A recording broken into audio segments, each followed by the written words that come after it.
Assalamualaikum warahmatullahi wabarakatuh. Perkenalkan, kita dari kelompok keton akan mempresentasikan hasil kerja kami. Sebelumnya, perkenalkan, nama saya Putri Salma, absen 26. Nama saya Shannon Abigail, absen 33. Nama saya Kenska Herana Dima, absen 16. Di sini kami sebagai pembaca materi dan juga Kelisa sebagai editor dan juga Putri sebagai pembuat PPT. Anggota kelompok kami yang lain yaitu Azmi Diva Harena Sanjaya dan Gerald Alfredo Wijaya adalah sebagai penyumbang materi dan juga editor. Sejarah keton. Keton adalah suatu senyawa organik yang mempunyai sebuah gugus karbonil terikat pada dua gugus alkil, dua gugus aril atau sebuah alkil dan sebuah aril. Sifat-sifat sama dengan aldehyid.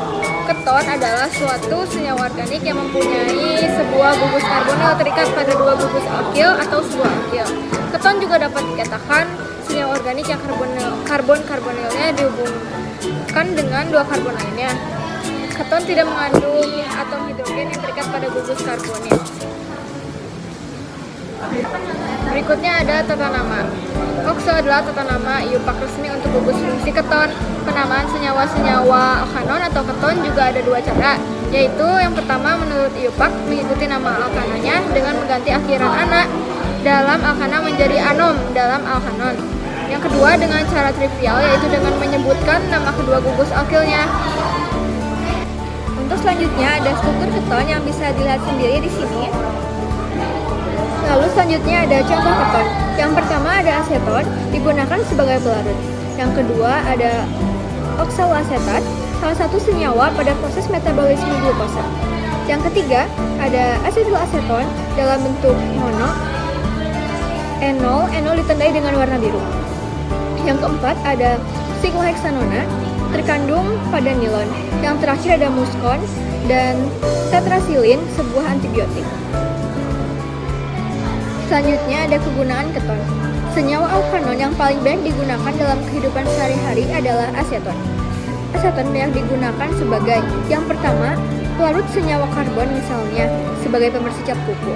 Yang kedua, ada bahan baku pembuatan zat organik lain seperti kloroform yang digunakan sebagai obat bius. Yang ketiga, aseton sebagai pelarut untuk lilin dan sitlak. Yang keempat, sebagai pelarut untuk selulosa asetat dalam memproduksi rayon. Yang kelima, selain aseton, beberapa senyawa alkanon banyak yang berbau harum sehingga digunakan sebagai campuran parfum dan kosmetik lainnya. Beberapa keton siklik merupakan bahan untuk membuat parfum karena berbau harum. Yang terakhir, ada isobutyl metil keton atau hekson digunakan sebagai pelarut nitroselulosa dan getah. Di slide berikutnya ada pembuatan senyawa. Oksidasi alkohol sekunder.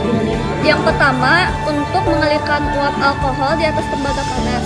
Yang kedua, memanaskan garam kalsium asam monokarboksilat. Yang ketiga, aril keton dibuat melalui reaksi asilasi Friedel-Crafts cincin aromatik dengan klorida asam menggunakan katalis AlCl3. Dan yang terakhir, yang keempat ada reaksi asam klorida dengan organologam. Dan di slide terakhir ada gugus fungsi. Gugus fungsi karbonil O sama dengan C yang terhubung dengan dua atom karbon ataupun senyawa kimia yang mengandung gugus karbonil. Sekian presentasi yang kelompok kami tampilkan ini.